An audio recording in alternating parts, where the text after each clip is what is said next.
The letter arrived on a Tuesday, tucked between bills and junk mail like it wasn't about to blow my entire life apart.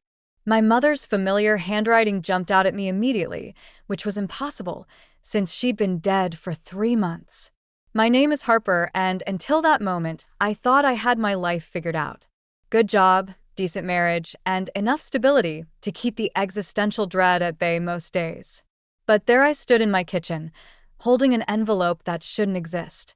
While my husband Noah's voice drifted in from the living room as he took another important call about potential job prospects. "This has to be old mail," I muttered, turning the envelope over. The postmark was from last week.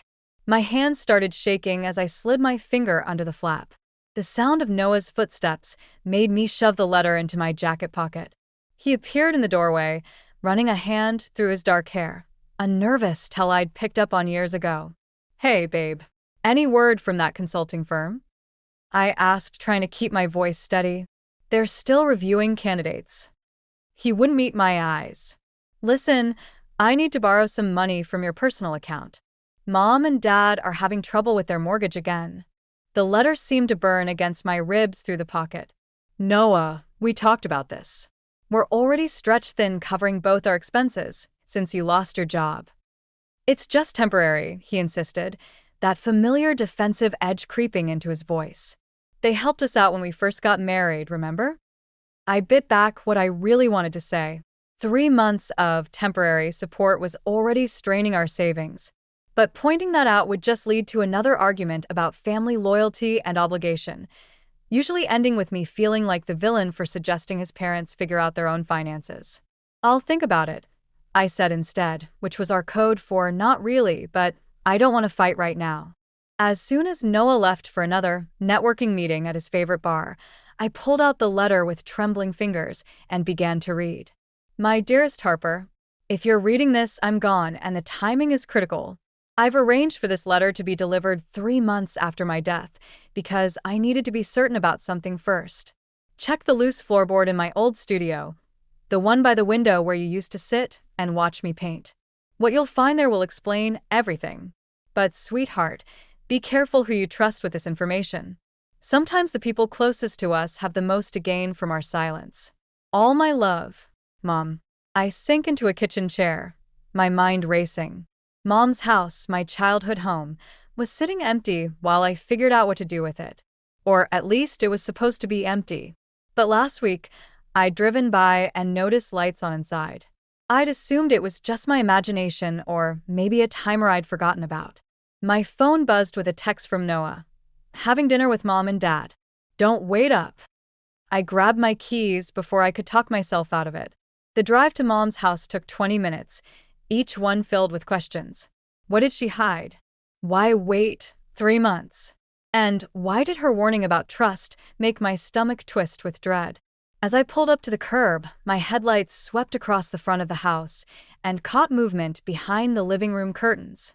Someone was definitely inside. I killed the engine and sat there, heart pounding, as a familiar car pulled into the driveway. Noah's car. The same one he was supposed to be taking to his parents' house across town. The porch light clicked on, and through the window, I saw my mother-in-law Evelyn's face, clear as day, inside my mother's house. I didn't confront them that night. Instead, I drove home in a daze, my mother's letter burning a hole in my pocket and questions burning holes in my mind. The next morning, I got ready for work like everything was normal. Like I hadn't caught my husband and his mother sneaking around my dead mother's house. The promotion announcement came during the morning meeting. My boss beamed as she told everyone I'd be taking over as head of financial operations. Under different circumstances, this would have been the highlight of my year. Now it felt like one more match being tossed onto an already smoldering pile of kindling. Noah was waiting at home when I got back, sprawled on the couch with his laptop. "How was work?" he asked, not looking up. "I got the promotion." I kept my voice neutral, watching his reaction. His fingers stopped typing. "Oh." Just that one syllable, heavy with something that wasn't quite congratulations. "Have you told Mom and Dad yet?" "Why would I tell your parents before telling you?" He finally met my eyes. "They're coming over for dinner tonight. I thought we could celebrate as a family." My stomach clenched. You invited them without asking me? Come on, Harper. They're just trying to be supportive. 2 hours later, I was setting the table while Evelyn hovered in my kitchen, rearranging my spice rack to make more sense. Every time I looked at her, I remembered her silhouette in my mother's window. Noah tells us you got a promotion, Walter said from his seat at the head of my table, a spot he always claimed without asking. That's quite a responsibility.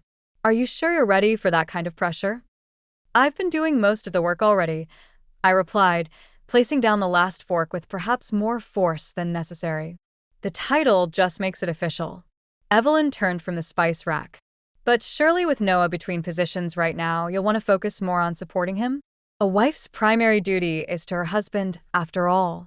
I caught Noah's slight wince. He opened his mouth, probably to change the subject, but I was done playing nice. Actually, I said, my primary duty is to my career, which is currently supporting this entire household. The room went silent. Walter's face darkened, and Evelyn pressed her hand to her chest like I'd physically struck her. Harper, Noah warned quietly. No, let's talk about it, I continued, surprising myself with how steady my voice was. Let's talk about how I'm paying our mortgage, our bills, and somehow still finding money to help with your parents' expenses. Let's talk about why you were at my mother's house last night when you told me you were having dinner with them. The color drained from Noah's face. Evelyn's hand dropped from her chest, and her expression shifted from shocked to calculated. We were simply checking on the property, she said smoothly. As family, we feel responsible for helping maintain it while you're dealing with your grief. That's interesting, I replied, considering I never gave anyone permission to enter the house. Noah has a key, Walter cut in. And as your husband, as my husband, he has no legal right to that property. It's not in his name. Noah stood up suddenly. Can we discuss this later? In private. Why? I challenged. So, you can come up with better excuses? You're being hysterical, Evelyn said, her voice dripping with concern that didn't reach her eyes. This is exactly why we worry about you taking on too much responsibility. The stress is clearly affecting your judgment. I laughed, a sharp, bitter sound that seemed to startle everyone, including myself. My judgment is just fine. In fact, it's never been clearer. I pulled my mother's letter from my pocket and placed it on the table. Would anyone like to explain why my dead mother felt the need to warn me about trusting the people closest to me? The silence that followed was deafening. Noah stared at the letter like it was a snake about to strike. But it was Evelyn's reaction that confirmed my suspicions, the flash of recognition in her eyes before she could hide it. What exactly did you find in my mother's studio? I asked quietly. And how long have you been looking for it? After the disastrous dinner, I spent hours combing through our bank statements. The truth revealed itself in a series of small withdrawals, each one a paper cut to my trust in Noah. He'd been moving money to his parents' account for months, thousands of dollars hidden behind vague descriptions like household expenses and maintenance fees. The next morning, I found Noah in the kitchen, making coffee like it was any other day. The sight of him standing there, so casual, made my blood boil. Want to explain these transfers? I slid the printed statements across the counter. He glanced at them, then away. I was going to tell you. When? After you'd emptied our savings. They needed help with their mortgage, he said, his voice taking on that defensive tone I'd grown to hate. Dad's pension isn't covering everything since the market crashed. So, you decided to secretly drain our account instead of having an adult conversation about it? Because I knew you'd react like this. He slammed his coffee mug down. You don't understand what it's like having parents who actually need you. Your mom left you that house, plus whatever she hid in that studio. What exactly did your mother find there? I cut in, watching his face carefully. He froze for a split second, long enough to confirm he knew something. Nothing. We were just cleaning. Cleaning what? The floorboards. The moment I said it, his eyes widened slightly.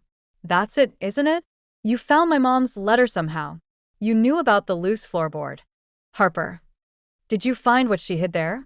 Is that why you've all been sneaking around my house? Instead of answering, he pulled out his phone. I watched in disbelief as he typed out a message. Are you texting your mother right now? She needs to be part of this conversation. I grabbed my car keys. No, she really doesn't. Where are you going? To my mother's house. And if I find your parents there again, they have nowhere else to go. The words exploded out of him. The bank foreclosed on their house 2 months ago. They've been staying at Mom's place because… My mother's house, I corrected coldly. And what exactly is Mom's place? He ran his hands through his hair, a gesture that used to make me want to comfort him. Now, it just looked manipulative. Mom says she and your mother had an arrangement. Something about shared ownership or… I laughed, the sound harsh even to my own ears. My mother would never agree to that. She didn't even like Evelyn. That's not true. They were close. Mom has proof.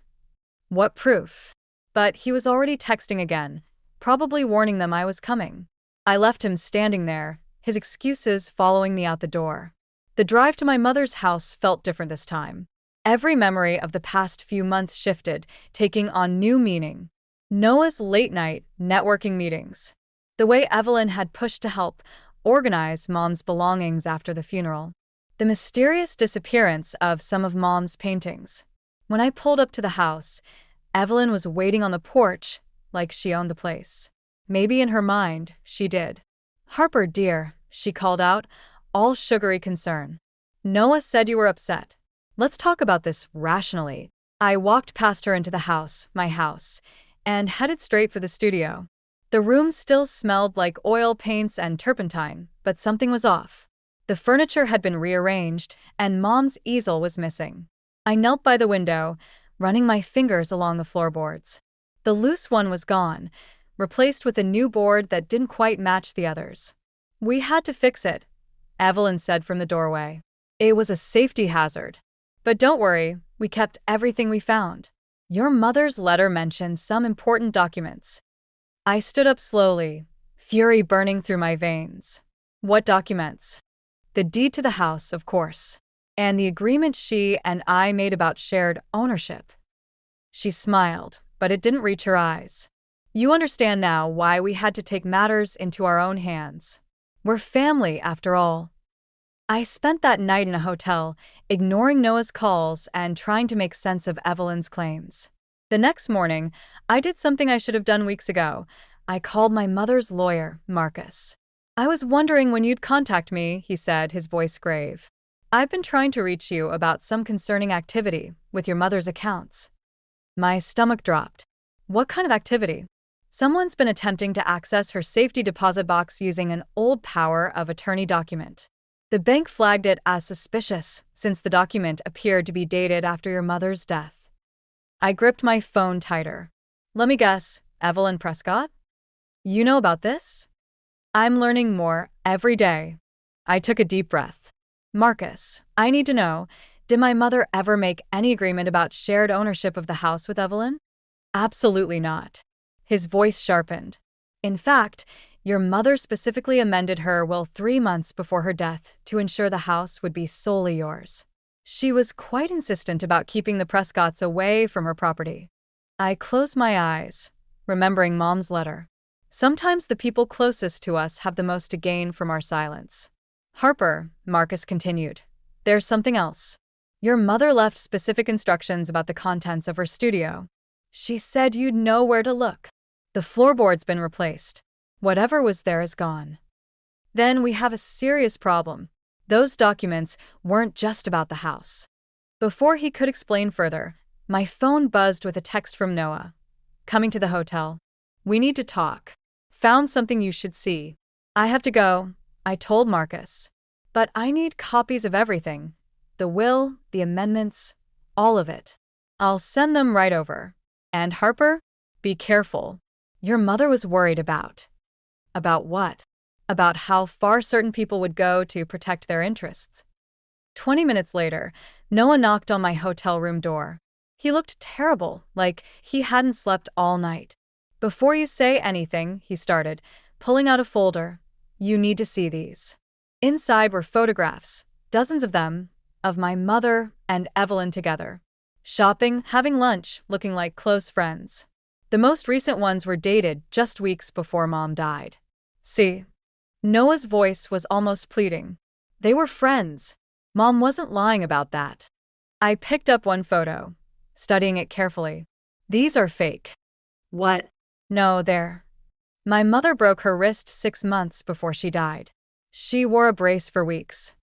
I held up the supposedly recent photo. No brace. And her hair was different by then. These are old photos, probably from years ago, digitally dated to look recent. Noah's face fell, but Mom said, "Your mother is trying to steal my house, Noah. She forged documents, broke in, and took whatever my mom left in that studio. And you've been helping her." They needed somewhere to live. The foreclosure. Stop. My voice cracked. Just stop lying. I talked to Marcus. Mom specifically changed her will to keep your family away from the house. She knew something like this would happen. Harper, please. They're still my parents. We can figure something out. We. I laughed bitterly. There is no we anymore. You chose your side the moment you started emptying our accounts behind my back. His expression hardened. Fine. Then you should know Mom found documents in the studio. Legal papers that prove she has a claim to the house. If you force this, it'll get ugly. It's already ugly. I open the door. Tell your mother she has 24 hours to get out of my house before I file charges for breaking and entering, theft, and fraud. You wouldn't. I met his eyes. Try me. After he left, I checked my email. Marcus had sent the will documents, along with a cryptic message. Found something interesting in your mother's old financial records. Call me ASAP. My phone buzzed again, another text from Noah. Mom says to remember what happened to the paintings. I froze, suddenly understanding. The missing artwork, the forged documents, the desperate attempts to access Mom's safety deposit box. This wasn't just about the house. This was about what my mother had hidden and what the Prescotts would do to get it. Marcus's office was a maze of filing cabinets and leather-bound books. But what caught my attention was the painting on his wall, one of my mother's landscapes that had gone missing from her studio. Evelyn sold it to me last week, he said, following my gaze. Said she was handling the estate sale. I knew something wasn't right. I sank into the chair across from his desk. What did you find in the financial records? He pulled out a thick folder. Your mother was investigating Walter Prescott's old engineering firm. Specifically, their involvement in a series of construction projects that collapsed 10 years ago. 3 people died. My hands started shaking. What does that have to do with my mother? She was an artist, yes, but she also did forensic accounting work. She found evidence of fraudulent inspections, falsified safety reports, all signed off by Walter. The pieces started falling into place. That's what she hid in the studio. Proof of their corruption. And now they're desperate to find it. Marcus leaned forward. The statute of limitations on criminal charges has expired, but civil suits? Those could still bankrupt them. My phone buzzed. Noah again. We need to talk. Found a solution everyone can live with. They're trying to make a deal, I said. Marcus's expression darkened. Be careful. People who've covered up deaths once won't hesitate to do it again. I stood up. I need copies of everything. Already done. But Harper, there's more. Your mother's safety deposit box? It doesn't contain documents. It contains a key to a storage unit. Before I could respond, another text came through. This time from an unknown number. Your mother should have minded her own business. Like mother, like daughter? I showed Marcus the message. His face went pale. Your mother's death wasn't investigated thoroughly, he said quietly. The medical examiner ruled it natural causes, but what? She left me a letter too. Said if anything happened to her, I should look closer at her medication. The world tilted sideways. I gripped the edge of his desk, remembering how often Evelyn had helped during Mom's final weeks, organizing her pills, bringing her food. My phone rang. Noah again. This time I answered. Come home, he said. Mom has a proposition. We can fix this. Fix what? The fraud? The theft? Or my mother's murder? There was a long pause. What are you talking about? Ask your parents about the construction projects. Ask them what really happened to my mother. Harper, you're not thinking clearly. Just come home. We can work this out as a family. Family? I laughed, the sound bordering on hysteria. Your family killed my mother. That's a serious accusation. A new voice said, Evelyn listening in. Be very careful about what you say next, dear. Grief can make people imagine terrible things. I thought about Mom's letter, her warning about trust, her final weeks of illness. 24 hours, I said. Get out of my house and return everything you took, or I'm going to the police with everything I have. You have nothing, Evelyn snapped, dropping her sweet facade. And if you're smart, you'll keep it that way. Some accidents are easier to arrange than others. The line went dead. I looked at Marcus, my hands still shaking but my mind suddenly clear. I need a forensic team at the house, I said. And I need to access that storage unit before they do. They'll be watching you. Let them. I pulled out my mother's letter, reading it again. Sometimes the people closest to us have the most to gain from our silence. I'm done being quiet. As I left his office, my phone buzzed one last time. Noah, don't make me choose between you and my family. I typed back 4 words. You already did. Goodbye. Then I turned off my phone and headed for the storage facility. It was time to finish what my mother started. The storage unit key felt heavy in my pocket as I pulled up to my mother's house. Something was wrong. The front door stood slightly open, and Noah's car wasn't the only one in the driveway. Walter's truck loomed like a threat. I called Marcus. They're here. The police are on their way. Don't go inside. But through the window, I could see them ransacking Mom's studio. Evelyn was pulling books from shelves while Walter attacked the walls with a hammer, looking for hidden compartments.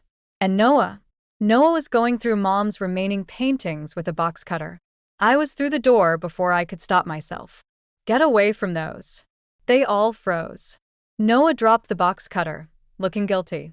But Walter and Evelyn's expressions were different, calculated, dangerous. Harper, Evelyn said smoothly. We were just doing some renovations. By destroying my mother's art? My voice shook. Or are you looking for more evidence of Walter's negligence? How many people died because of those falsified reports? Walter stepped forward, his face dark. You don't know what you're talking about. 3 families lost people they loved because you cut corners. And when my mother figured it out, she should have kept her mouth shut. Evelyn snapped. Just like you should. Noah moved between us. Everyone needs to calm down. Harper, we can work this out.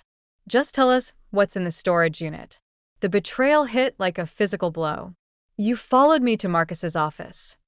We had to, he said, almost pleading. You're not thinking clearly. This could ruin everyone's lives. Your father already ruined lives. And your mother. I turned to Evelyn, rage burning through my fear. What did you put in her medication? How long did you plan it? Careful, dear. Evelyn's voice turned ice cold. Accusations like that could be dangerous. Grief can make people unstable. Accidents happen. Is that what happened to my mother? An accident. Walter stepped closer. Where's the storage unit key? The police are on their way. No, they're not, Noah said quietly. I saw you make that call. You were bluffing. The walls seemed to close in. I backed toward the door, but Walter was faster. He grabbed my arm, his fingers digging in painfully. The key, he demanded. Now. Let her go, Noah said, but his voice was weak, uncertain. Stay out of this, Walter snapped. You've done enough damage, letting her run wild like this. I twisted free, but Evelyn was behind me, blocking the exit. Think about Noah, she said. Do you really want to destroy his family? Just give us the key, and this can all go away. Like my mother went away? Something shifted in her eyes, not guilt, but satisfaction. She made her choice, just like you're making yours. I reached into my pocket, felt the key's metal edges. One move could end this. Give them what they wanted, walk away, pretend none of this happened. Save what was left of my marriage, my safety, my life. But I saw my mother's paintings in shreds on the floor. saw the hammer holes in her studio walls, remembered her final weeks, growing weaker while Evelyn helped with her medication. I pulled out my phone instead of the key. "What are you doing?" Walter demanded, sending evidence to every news outlet in the state. My fingers flew over the screen. "Mom's findings, Marcus's investigation, proof of your fraud." Walter lunged. The phone went flying. I heard it crack against the wall as his hands closed around my throat. "Dad, stop." Noah's shout seemed far away. "Get the key," Walter growled. Evelyn's hands were in my pockets as I struggled to breathe. She pulled out the key with a triumphant cry. Walter released me. I collapsed, gasping, as they rushed out. The sound of car engines starting filled the air. Noah stood frozen, looking between me and the door. "Help me," I wheezed. He took a step back. "I'm sorry." Then he was gone too, leaving me alone in my mother's ruined studio, surrounded by the wreckage of everything I'd believed in. My phone lay shattered nearby, the evidence unsent. And somewhere across town, they were heading for a storage unit that contained nothing but empty boxes, because my mother had taught me well. Sometimes the best revenge is letting your enemies think they've won. The real evidence was somewhere else entirely. And now I knew exactly what I had to do with it. The storage unit was empty, just as I'd planned. But I wasn't at the police station, where they'd expect me to go next. Instead, I stood in the gallery where my mother had held her last show, watching through the windows as Noah's car pulled up outside. They'd figured out soon enough. Mom's real evidence wasn't in a storage unit or hidden under floorboards. It was hanging right here, hidden in plain sight. Evelyn burst through the door first, her face flushed with rage. "Where is it?" "Look around," I said, gesturing to the paintings on the walls. Mom always said art reveals truth if you know how to look. Walter stormed in behind her, followed by Noah. "Stop playing games." "Not playing." I walked to the largest painting, the one Mom had finished just before she died. Did you ever wonder why she insisted this piece stay in the gallery? Why she made sure it was properly insured? They stared at the canvas, a seemingly abstract swirl of colors and shapes. But hidden within the chaos were documents, photographs, numbers. Mom had turned Walter's fraud into art, embedding the evidence in layers of paint and texture. "That's nothing but colors," Evelyn scoffed, but her voice shook. "The insurance company's forensic team disagrees. They've already documented everything. And the original documents?" I smiled. "Currently being reviewed by the district attorney." Walter lunged for the painting. I stepped between them. "Touch it, and the alarm triggers. Police response time is 3 minutes. "You're bluffing," Noah said. "Like you were bluffing about the police before." "Check your phone." The story's already breaking. They all pulled out their phones. I watched their faces as they saw the headlines. "Fatal construction collapse. New evidence reveals cover-up." "You've destroyed this family," Evelyn hissed. No. "You did that when you killed my mother." "You can't prove that," she said, but her hands were shaking. "Actually, I can. Mom documented her symptoms, had her blood tested privately. The results were part of what she hid in the studio, until you found them. That's why you rushed to get rid of her paintings, wasn't it? Afraid she'd hidden more evidence in her art." Walter grabbed Evelyn's arm. "We need to go. Now." "Running won't help," I said. "The police are already." "Shut up." Walter spun toward me, his control finally snapping. "You think you're so clever? Your mother thought the same thing. Right until the end." Noah stepped between us. "Dad, stop." "Move," Walter growled. No. Noah's voice was quiet but firm. "I've helped cover up enough." Evelyn's face contorted.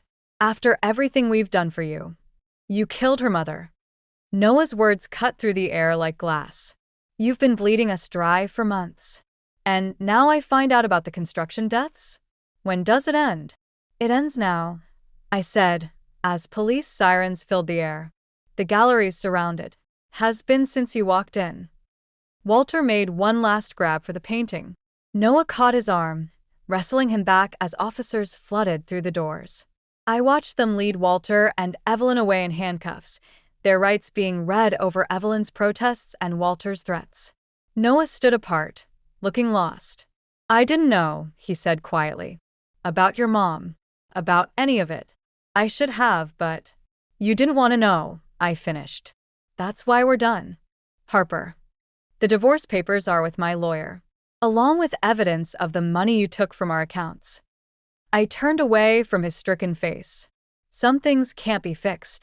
As the gallery cleared out, I stood alone before my mother's final painting. Up close, you could see the truth hidden in every brushstroke, not just the evidence of Walter's crimes, but a message from Mom herself, worked into the pattern. The truth always comes to light. She'd known they'd kill her for discovering their secret, but she'd made sure the truth wouldn't die with her. She'd turned it into art, knowing I'd understand eventually. I touched the canvas gently. "I get it now, Mom. Sometimes the best revenge isn't about destroying your enemies. It's about making sure they can't destroy the truth." Behind me, the gallery doors closed on the sound of sirens, marking the end of one story and the beginning of another. 6 months after the arrests, I stood in my mother's studio, finally ready to repair the damage. The walls had been patched, but I'd left her paintings untouched, their torn edges a reminder of how quickly things can unravel. The trial was set for spring. Walter and Evelyn had pleaded not guilty, but the evidence Mom had woven into her art was damning. 3 families from the construction collapse had joined the civil suit, their years of silence finally broken. I picked up a torn canvas, running my fingers along its jagged edge. The doorbell rang. Noah stood on the porch, looking older somehow. "The divorce papers are signed. You could have mailed them. I wanted to return this." He held out a small key, the one to Mom's house. "And to tell you I'm testifying against them." The DA offered a deal. I took the key without touching his hand. "Why now?" "Because your mother deserved better. You deserved better." He shifted uncomfortably. "They found more evidence in Dad's old files. Other projects, other cover-ups." "How many?" "Too many." He turned to leave, then stopped. "I'm sorry I wasn't stronger."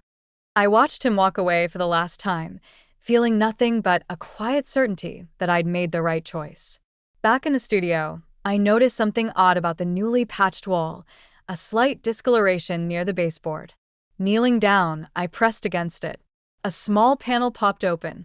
Inside was a leather-bound journal and another letter in Mom's handwriting. "My dearest Harper, if you're reading this, you've already learned the hard truth about strength, that it often comes from standing alone." The journal contains everything I couldn't put into my paintings.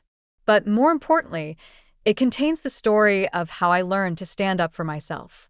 You'll find the deed to the gallery in here too. I bought it years ago under a different name. It's yours now. The Prescotts never knew about it. Some secrets are meant to protect, not harm. Remember, art isn't just about beauty. Sometimes it's about showing the world what others try to hide. All my love, Mom. I opened the journal, recognizing the names of other construction projects, other families who'd lost loved ones. Mom hadn't just documented Walter's crimes, she created a record of every voice that had been silenced. My phone buzzed with a text from Marcus. 3 more families have come forward. You were right about the pattern. I looked around the studio, at the torn paintings, the patched walls, the hidden panel that had protected truth when everything else fell apart. Then I pulled out my laptop and started typing. My name is Harper Calloway, and this is a story about justice.